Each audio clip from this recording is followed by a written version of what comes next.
ಸಾಮಾನ್ಯ ಜ್ಞಾನ. ವಿಶ್ವ ತಂಬಾಕು ರಹಿತ ದಿನ ಎಂದು ಆಚರಿಸಲಾಗುತ್ತದೆ?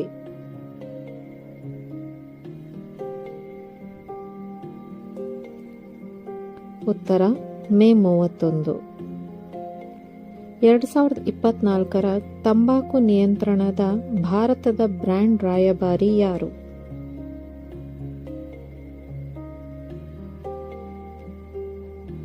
ಉತ್ತರ ಪಿ.ವಿ. ಸಿಂಧು. ಭಾರತಕ್ಕೆ ತಂಬಾಕು ಪರಿಚಯಿಸಿದವರು ಯಾರು?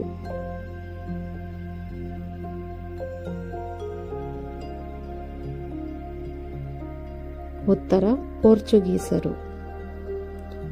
ಯಾವ ದೇಶವು ಮೊದಲ ಬಾರಿಗೆ ತಂಬಾಕು ವಿರೋಧಿ ಎಚ್ಚರಿಕೆ ನೀಡಲು ಮಾಧ್ಯಮಗಳಿಗೆ ನಿಯಮವನ್ನು ರೂಪಿಸಲಾಯಿತು?